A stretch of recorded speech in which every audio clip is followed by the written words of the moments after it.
அனைவருக்கும் வணக்கம். மீன ராசிக்காரர்கள் உலகின் எந்த மூலையில் இருந்தாலும் அக்டோபர் 1ஆம் தேதி முதல் இவை உங்களுடைய வாழ்வில் நடந்தே தீரும் என்று சொல்லக்கூடிய வகையில் எந்தெந்த நிகழ்வுகள் அமைந்துள்ளன என்று ஆராய்ந்து பார்க்கும்போது இந்த அக்டோபர் மாதமானது அமோகமான மாற்றத்தை கும்பராசியில் தனி ஆட்சி பலம் பெற்றும் வக்ரம் பெற்றும் சஞ்சரிக்கக்கூடிய இந்த வேளையில் மீனராசிக்காரர்களுக்கு ராசியின் அதிபதியான குருவும் வக்ரம் பெறுவது மிக சிறப்பான நல்ல மாறுதலை நிறைவாக பெற்றுத்தரக்கூடிய வகையில் அமைவதற்கான யோகத்தை நிச்சயமாக உருவாக்கி கொடுக்கிறது. ஏனென்றால் நவகிரகங்களிலே வலிமை வாய்ந்த கிரகம் என்று சொல்லக்கூடிய சனி மற்றும் ராசியின் அதிபதியான குரு ஆகிய 2 கிரகநிலைகளுமே அதீத நன்மை தரக்கூடிய சாதகமற்ற அமைப்பில் வலம் வரும்போது இரு கிரகநிலைகளுமே வக்ரம் பெற்று சஞ்சரிப்பது முதன்மையான அதிர்ஷ்ட யோக பலன்களை உருவாக்கி கொடுக்கக்கூடிய சிறந்த அமைப்பாக பார்க்கப்படுகிறது. எனவே 7.5 சனியின் ஆரம்ப காலகட்டத்தில் முதல் 2 ஆண்டுகளை கடந்திருக்கக்கூடிய இந்த வேளையில் நிறைவான நன்மைகளை ராசியின் அதிபதியான குருவிடமிருந்தும்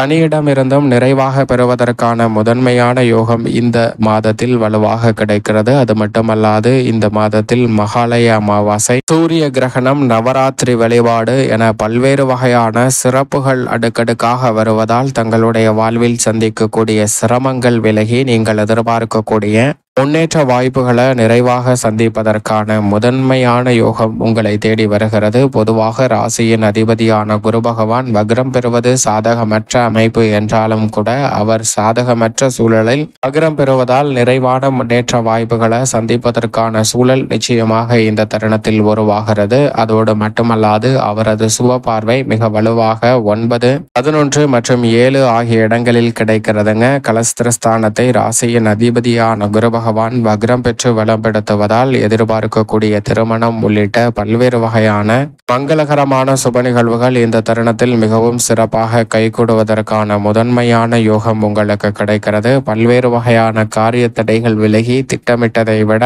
பாக்கியஸ்தானத்தை பார்க்கக்கூடிய குருவின் அமைப்பால் பல்வேறு வகையான நன்மைகள் நிச்சயமாக உங்களை தேடி வருகிறது. அதோடு மட்டுமல்லாது லாபஸ்தானத்தையும் ராசியின் அதிபதியான குரு பார்க்கிறாருங்க. எனவே பல வகையில உங்களுடைய லாப உயர்வை உறுதி செய்வதற்கான நல்ல வாய்ப்பும் சந்தர்ப்பமும் நிறைவாக அமைவதற்கான முதன்மையான யோகம் கிடைக்கிறது. அதோடு மட்டுமல்லாது இந்த வேளையில் சனி பகவானும் விரயத்தில் வக்ரம் பெற்றிருக்கிறார். எனவே லாபஸ்தானத்திற்குரிய நல்ல பலன்கள் நிச்சயமாக சனியிடமிருந்தும் கிடைக்கிறது. கும்பராசியில் ஆட்சி பலம் பெற்றும் சனி சஞ்சரிப்பதால் நீங்கள் எதிர்பார்க்கக்கூடிய மீனராசிக்காரர்களுக்கு நல்ல வாய்ப்புகள் உத்தியோக ரீதியாக அமையுங்க. உங்களுடைய சிறு முயற்சி கூட லாபத்தையும் நிரந்தர வேலை வாய்ப்பு உள்ளிட்ட பல நன்மை நிறைந்த வாய்ப்புகளையும் உருவாக்கி கொடுப்பதற்கான யோகத்தை நிச்சயமாக உருவாக்கி கொடுக்கிறது. எனவே சக பணியாளர்களிடம் இருந்து வந்த கருத்து மோதல்கள் விலகும். நீங்கள் எதிர்பார்க்கக்கூடிய நல்ல வெற்றி வாய்ப்பும் முன்னேற்றமும் நிறைவாக பெறுவதற்கான யோகம் இந்த தருணத்தில் நிச்சயமாக உண்டு. பல்வேறு வகையான காரிய தடைகள் விலகுவதோடு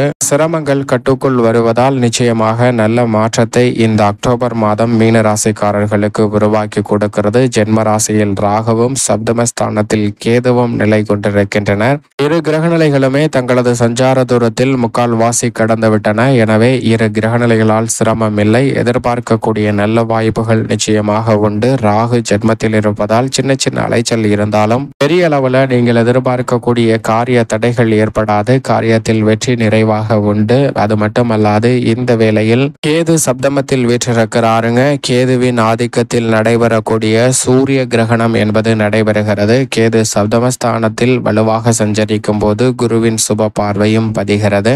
எனவே கேதுவால் எதிர்பார்ப்புகள் இந்த சூரிய கிரகணத்திற்கு பிறகு மிக பெரிய அளவில் பூர்த்தி ஆவதற்கான யோகம் உண்டு. ஏனென்றால் அக்டோபர் 2ஆம் தேதி இரவு 9 மணியிலிருந்து அக்டோபர் 3ஆம் தேதி அதிகாலை வரை இந்த சூரிய கிரகணம் நடைபெறுகிறது. அது நடைபெற்றதற்கு பிறகு நல்ல மாறுதல்களை நிறைவாக சந்திப்பதற்கான யோகத்தை நிழல் கிரகங்கள் நிச்சயமாக உருவாக்கி கொடுக்கின்றன மீனராசிக்காரர்களுக்கு. அதோடு மட்டுமல்லாது சப்தமஸ்தானம் என்று சொல்லக்கூடிய 7ஆம் இடத்தில் சூரியனும் அந்த வேளையில் சஞ்சரிக்கிறாருங்க.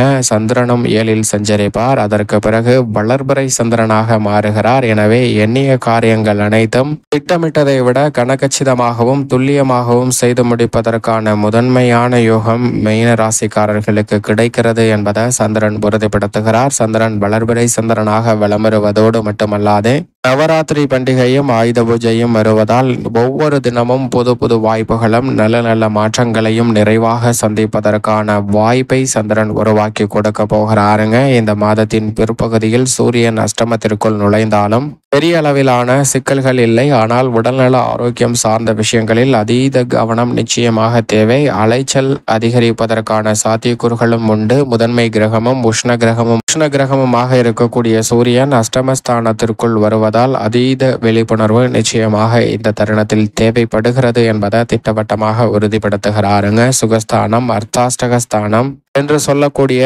4ஆம் இடத்தில் வலம் வந்த மங்களகாரகரான செவ்வாய் பஞ்சமஸ்தானத்திற்குள் நுழைகிறார் இந்த மாதத்தின் பிற்பகுதியில். இது நல்ல வரவேற்கத்தக்க ஒரு அமைப்பாக பார்க்கப்படுகிறது. செவ்வாய் 5ஆம் இடத்திற்கு வருவது பூர்வீக சொத்துக்கள் ரீதியான பிரச்சனைகள் வெகுவாக கட்டுக்குள் வரும். எதிர்பார்த்தபடி சுப நிகழ்வுகள் மிக சிறப்பாக நடைபெறும். கணவன் மனைவிக்கிடையே இருக்கக்கூடிய சிக்கல்கள் விலகும். எதை செய்தாலும் அதிரடியாகவும் விரைவாகவும் துல்லியமாகவும் செய்து முடிப்பதற்கான முதன்மையான யோகம் மீனராசிக்காரர்களுக்கு கிடைக்கும். பல்வேறு வகையான காரிய தடைகள் விலகும். எதிர்பார்ப்பதை விட மிகவும் சிறப்பான அதிரடியான முன்னேற்ற வாய்ப்புகளை இந்த தருணத்தில் நிறைவாக பெறுவதற்கான யோகம் உங்களை தேடி வரும் என்பதில் சந்தேகமே இல்லை. செவ்வாயின் அமைப்பால் புதிய அசையா சொத்துக்கள் வாங்குவதற்கான யோகமும் நிறைவாக கிடைக்கக்கூடிய ஒரு தருணமாக பார்க்கப்படுகிறது. ராசியின் ராஜ யோகாதிபதியாக இருக்கக்கூடிய சுக்கிரன் அஷ்டமத்திலும் பிற்பகுதியில் மிக வலுவாக பாக்கியஸ்தானத்திற்குள் நுழைகிறார்.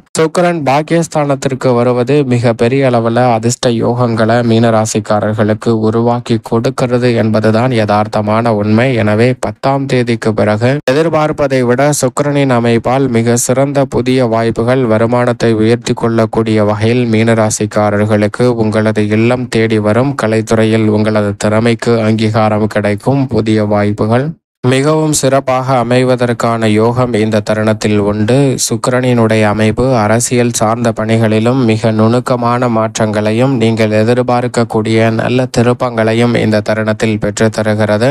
பல்வேறு வகையான சிக்கல்களை விலக்கி மிக சிறப்பான முன்னேற்ற வாய்ப்புகளை நிறைவாக பெறுவதற்கான முதன்மையான யோகத்தை கொடுக்கிறது. வித்யாகாரகரான புதன் 6இல் ஆட்சி பலமும் உச்சமும் பெற்று பிறகு சப்தமஸ்தானத்தில் நுழைகிறாருங்க. புதன் 7ற்கு வருவது எதிர்பார்ப்புகள் அனைத்தும் பூர்த்தியாகும். எப்பேற்பட்ட காரியமாக இருந்தாலும் உங்களுக்கு கைகூடும். கல்வியிலும் நல்ல முன்னேற்றம் சிறப்பாக கிடைக்கும். பெண்மணிகளின் நலனை பேணி காக்கக்கூடிய சுக்கிரன் மற்றும் ராசியின் அதிபதியான குரு இரு கிரகநிலைகளும் சாதகமாக வலம் வருவதால் இந்த அக்டோபர் மாதம் அமோகமான மாற்றங்களை பெண்மணிகளுக்கு அள்ளி கொடுக்க போகிறது என்பதுதான் யதார்த்தமான உண்மை. மேலும் இந்த தருணத்தை சாதகமாக மாற்றிக்கொள்ள அக்டோபர் 2ஆம் தேதி வருகின்ற மகாலய அமாவாசை தினத்தன்று முன்னோர் வழிபாட்டை முன்னோர் தர்ப்பணத்தை சரியான முறையில் மேற்கொள்ளுங்கள். அப்படி செய்வதால் நிறைந்த நன்மை உலகின் எந்த மூலையில் இருந்தாலும் கிடைக்கும். அதோடு மட்டுமல்லாது இந்த மாதத்தில் குலதெய்வ வழிபாட்டை மேற்கொள்வதால் மீனராசிக்காரர்களுக்கு பல்வேறு வகையான தடைகள் விலகி வாழ்வில் சுபிட்சமும் மகிழ்ச்சியும் நிறைவாக அமைவதற்கான முதன்மையான யோகம் நிச்சயமாக உங்களை தேடி வரும்.